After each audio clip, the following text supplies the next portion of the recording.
Assalamualaikum, I am Wasim Haider and in this video I am presenting you implementation of C programming on Atmega 328P and interfacing 7 segment display with Atmega 328P। तो हम इसकी HTML पे code भी देखेंगे और Proteus पर simulate भी करेंगे। तो इसमें जो मेन ऑब्जेक्टिव है, जिस तरह हमने पिछली लैब में किया, उसमें ये था कि हमने असेंबली लैंग्वेज को देखा था, तो इसमें हम सी लैंग्वेज को देखेंगे कि किस तरह से हम सी में प्रोग्राम Atmega 328P के जरिए कर सकते हैं। तो इसमें जो हमारे पास चीज़ें रिक्वायर होंगी वो वही ATmega, breadboard, jumper wire, 7 segment, Proteus और आर्डिनो उनो मेगा वगैरह हम यूज़ करेंगे। तो शुरू में जिस तरह से हमने देखा था असेंबली और सी का, तो सी जो है वो फंक्शन बेस्ड प्रोग्रामिंग लैंग्वेज है। तो हम डिफरेंट पैरामीटर्स को आर्गुमेंट यूज़ करके जो है वो सी में प्रोग्राम करते हैं, और सी का जो मैंडेटरी पार्ट होता है वो इसका मेन फंक्शन होता है, जिस फंक्शन में हम जो जो चीज़ एग्जीक्यूट करते हैं वो स्टेप बाय स्टेप एग्जीक्यूट होती जाती है। एडवांटेज चीज़ सी लैंग्वेज की ये है कि ये एक मिडिल लेवल लैंग्वेज है, combine both high level and low level languages. तो ये इजी टू यूज़ है, इजी टू अंडरस्टैंड है फॉर ह्यूमंस और इवन फॉर एप्लीकेशंस। तो बहुत सारे इसके एक जनरल पर्पस प्रोग्रामिंग होने के फ़ायदे बहुत काफ़ी सारे हैं इसके।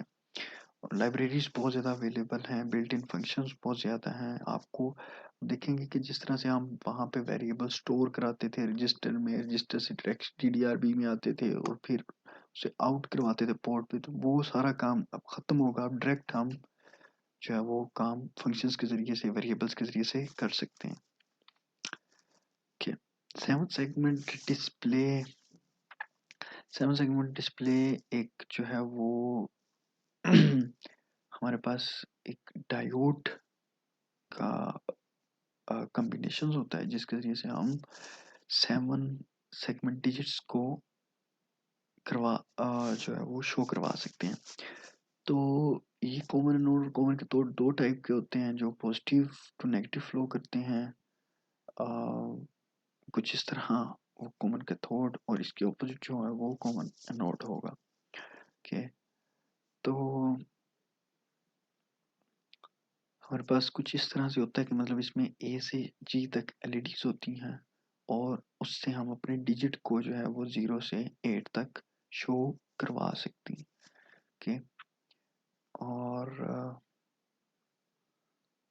कोवर कैथोड और कोवर एनोड में फ़र्क वही सिंपल वही है कि ये ग्राउंड टू ग्राउंड होती है और ये VCC टू VCC जो है वो चल रही होती है। ओके,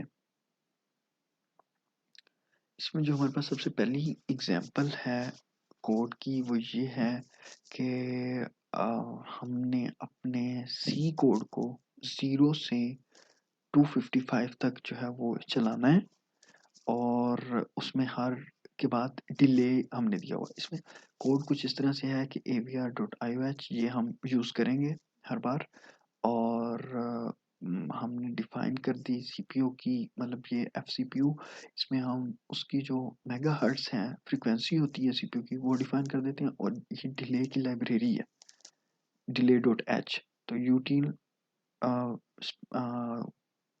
बार delay.h जो है हम इंक्लूड करवा देंगे, तो हम यहाँ पे इस तरह से डिले यूज़ कर सकते हैं। डिले ms, और जितना भी हमें डिले देना है, जितने सेकंड्स का डिले देना होगा वो यहाँ पे डिले आ जाएगा, मिली सेकेंड्स में जो भी डिले हमने देना होगा। तो ये सिंपल है बिल्कुल, जिस तरह हम सी लैंग्वेज में करते आते थे कि हमने जो है वो DDRB पोर्ट बी को जो है वो हमने 0x FF दे दिया। पहले हम रजिस्टर में सेव करवाते थे, फिर उसे पोर्ट को देते थे। तो अब यहाँ पर सिंपल होगा कि हम यहाँ पर जो है वो डायरेक्ट DDRB पोर्ट बी को डायरेक्शन दे देंगे कि वो आउटपुट पोर्ट है, और वहाँ पर हम एक फॉर लूप लगाएं जो 0 से 255 तक चल रही है, और हर बार वो जब उसमें इंक्रीमेंट होती है और उस इंक्रीमेंट को हम पोर्ट बी पर शो करवा देंगे। इसका अगर हम जो है वो ये हमारे पास सी का कोड है, और ये हमारा इम्प्लीमेंटेशन है प्रोटियस पर। तो ये हमारे पास एटमेगा 328P है और हमने पोर्ट बी पर जो है वो अपनी 7 सेगमेंट डिस्प्लेस लगा दी। को लगाने का तरीका ये होता है कि मतलब हम हायर बिट से लो की तरफ लगाते हैं, ठीक है। तो जो हमारे पास मतलब ये PB3 थी, ये हायर बिट थी और PB0 लो थी, तो हायर यहाँ पर, उसके बाद PB2, PB1, PB0 और इसी तरह PB7, 6, 5 और 4। तो इस पे मैंने वही हेक्स फाइल अपलोड की। तो आप देख सकते हैं कि क्योंकि इवन इसमें हमने बहुत ज़्यादा डिले दिया है के बावजूद, क्योंकि ये एग्जीक्यूट बहुत जल्दी जल्दी हो रही होती है, तो हम इसे यहाँ पर एग्जामिन नहीं कर सकते। ये जो है वो इतनी जल्दी 0 से 255 को टच करती है, ठीक है। नेक्स्ट हम अपनी एग्जांपल देखते हैं और एग्जांपल 2 में हमारे पास ये है कि हमारे पास जो एक एरे है लिस्ट की 0 1 2 3 4 5 ABCD, इसको हम जो है वो डिस्प्ले करवा रहे हैं पोर्ट बी पर, ठीक है।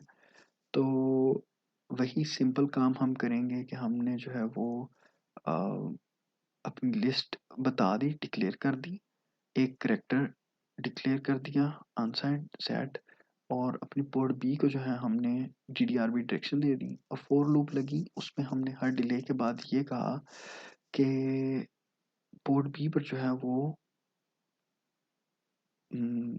माई लिस्ट जेड, मतलब जो माई लिस्ट का ये देखिए एरे है और एरे की जो 0 पोजीशन है उस पे ये पड़ा हुआ है 0, 1 पे 1 पड़ा हुआ है, 2 पोजीशन पे 2, 3, 4, 5 और 6 पोजीशन पे ए पड़ा हुआ है, और इसी तरह बी, सी और डी। तो हमारे पास ये पड़े हुए हैं और जब हम इन्हें मतलब रन करेंगे तो ये हमारे पास पोर्ट बी पर उसकी जो हेक्स वैल्यू होगी वो शो करवा देंगे। और अगर हमारे पास कोई डिकोडर या इनकोडर लगा हुआ है तो LCD लगी होती तो वो हमें फिर एग्जैक्ट ABCD ही दिखा देती।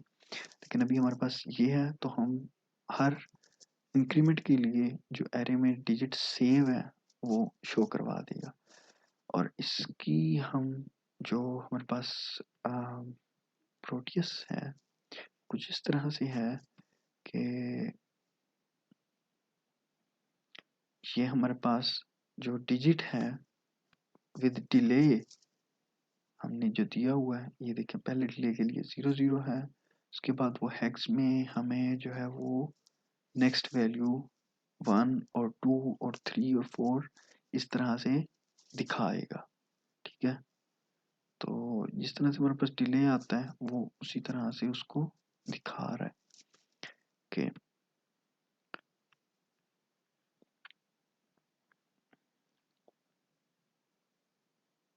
उसके बाद जो हमारे पास नेक्स्ट एग्जांपल है उसमें DDRB हमने पोर्ट बी को जो है वो आउटपुट दिया और पोर्ट बी पर हमने ए भेज दिया, और हर इंक्रीमेंट के बाद हमारे पास जो पोर्ट बी का कंप्लीमेंट है वो शो होगा। इसका मतलब है कि एक बिट ऑन होगी और एक ऑफ होगी, तो जो भी हम जैसे ही हमारे पास इंक्रीमेंट होगी साथ ही वो उसका कॉम्प्लीमेंट करके हमारे पास दिखा देगा। तो ये हमारे पास एग्जाम्पल 3 का कोड है, और अगर मैं आपको रन करके दिखाऊं ये कुछ इस तरह से देखें। एक इंक्रीमेंट के बाद अभी ये वाली है 0 1 0 1 0 1 0 1, तो अभी ये कुछ टाइम के बाद जो है वो 1 0 1 0 1 0 हो चुकी जो कि शुरू में थी, ठीक है। तो अभी हम वेट करते हैं इसके 1 0 1 0 होने का, क्योंकि प्रोग्राम रन होता है। तो हमने यहाँ पर डिले जो दिया हुआ है ये देखें अभी 1 0 1 0 1 0 1 0 हो जाती है, क्योंकि हमने यहाँ पर जो इस एग्जांपल में हमारे पास जो डिले है वो कुछ इस तरह से चल रहा है, ठीक है। उसके बाद हमारे पास जो नेक्स्ट एग्जांपल है वो भी कुछ इसी तरह से है कि हमने जो है वो जो हमारे पास इनपुट भी पोर्ट बी को हमने इनपुट डिक्लेयर किया, पोर्ट डी को आउटपुट, इनपुट पे जो आ रहा है वो आउटपुट पे चला जाए। तो वही सिंपल काम जो हम पहले करके आए थे, वो ये कि हम बस जो इनपुट पे आ रहा है वो आउटपुट पे चला जाए। इसकी तो ये हमारे पास वो टास्क है। ये देखें, अभी पोर्ट बी पर जो है वो हमने पुश बटन्स लगाए। ये रजिस्टर जो है वो यहाँ पर तो एक्चुअली मतलब इतना इसका कोई फंक्शन नहीं है।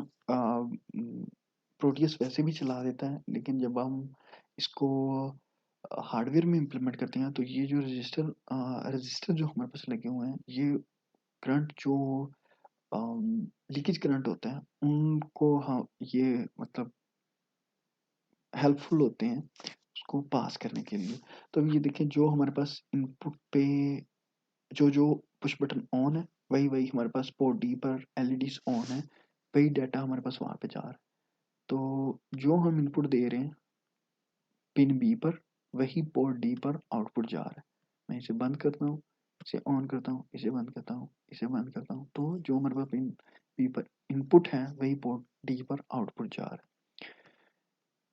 तो और आखिरी एग्जांपल हमारे पास ये है कि जो हमारे पास पोर्ट बी पर आ, हमने पोर्ट बी को, पोर्ट सी को, पोर्ट डी को आउटपुट डिक्लेयर किया, और पोर्ट बी पर हमने जो है वो 0x35 और 0x005 का एंड लिया, डिले दिया, फिर हमने इन दोनों वैल्यू को और किया और उसे पोर्ट सी पर दिखाया, फिर पोर्ट डी पर इन दोनों वैल्यू को जो ये मैथमेटिकल या लॉजिकल फंक्शन जो है वो एंड और उसके बाद जो है वो नोट का फंक्शन जो है वो हम शो करवा रहे हैं